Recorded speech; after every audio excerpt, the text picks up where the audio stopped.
दीन दयाल बिरदु संभारी हरहुनाथ मम संकट बारी मंगल भवन अमंगलहारी प्रभु दशरथ अजिर बिहारी। शूर्पणखा बोली, अयोध्या के राजा दशरथ के पुत्र जो पुत्रों में सिंह के समान हैं, वन में शिकार खेलने आए हैं। मुझे उनकी करनी ऐसी समझ पड़ी है कि वे पृथ्वी को राक्षसों से रहित कर देंगे। जिनकी भुजाओं का बल पाकर वे दसमुख मुनि लोग वन में निर्भय होकर विचरने लगते हैं। वे देखने में तो बालक हैं, पर हैं काल के समान। वे परम धीर, श्रेष्ठ, धुरंधर और अनेकों गुणों से युक्त हैं। दोनों भाइयों का बल और प्रताप अतुलनीय है।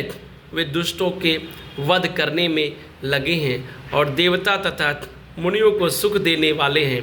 वे शोभा के धाम हैं, राम ऐसा उनका नाम है। उनके साथ एक तरुणी सुंदर स्त्री है। विधाता ने उस स्त्री को ऐसे रूप की राशि बनाया है कि 100 करोड़ रति कामदेव की स्त्री उस पर न्यौछावर है। उन्हीं के छोटे भाई ने मेरे नाक और कान काट डाले। मैं तेरी बहन हूँ, यह सुनकर वे मेरी हंसी करने लगे। मेरी पुकार सुनकर खर और दूषण सहायता करने आए, पर उन्होंने क्षण भर में मेरी सारी सेना को मार डाला। खर, दूषण और त्रिशरा का वध सुनकर रावण के सारे अंग जल उठे।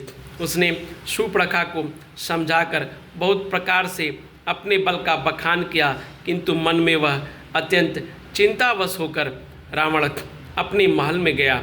उसे रात भर नींद नहीं पड़ी।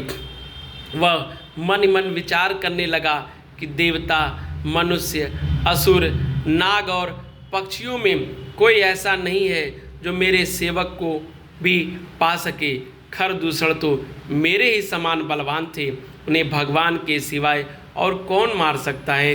देवता को आनंद देने वाले, पृथ्वी का भार हरण करने वाले भगवान ने ही यदि अवतार लिया है, तो मैं रावण जाकर उनसे हठपूर्वक बैर करूँगा और प्रभु के बाण के आघात से प्राण छोड़कर भवसागर से तर जाऊँगा। दीन दयाल बिरदु संभारी हरहुनाथ मम संकट बारी मंगल भवन अमंगलहारी द्रवौ दशरथ अजिर बिहारी। तब तामस शरीर से भजन तो होगा नहीं, अतएव मन, वचन और कर्म से ही दृढ़ निश्चय है।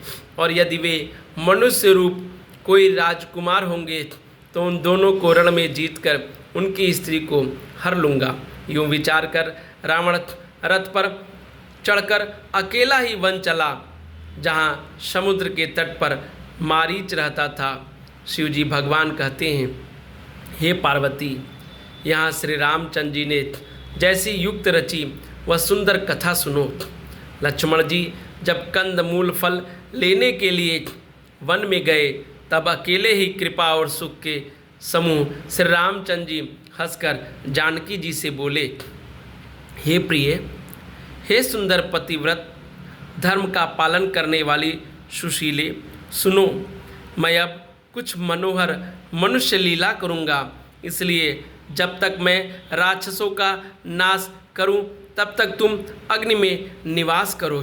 दीन दयाल बिरदु संभारी हरहुनाथ मम संकट बारी मंगल भवन अमंगलहारी द्रवौ दशरथ अजिर बिहारी।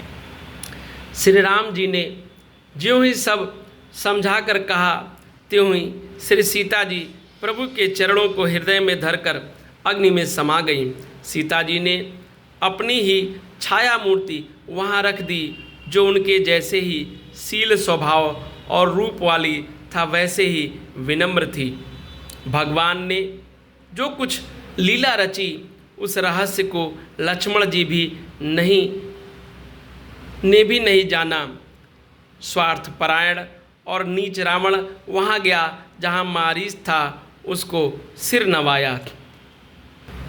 नीच का झुकना, नम्रता भी अत्यंत दुखदायी होती है। जैसे अंकुश, धनुष, सांप और बिल्ली का झुकना।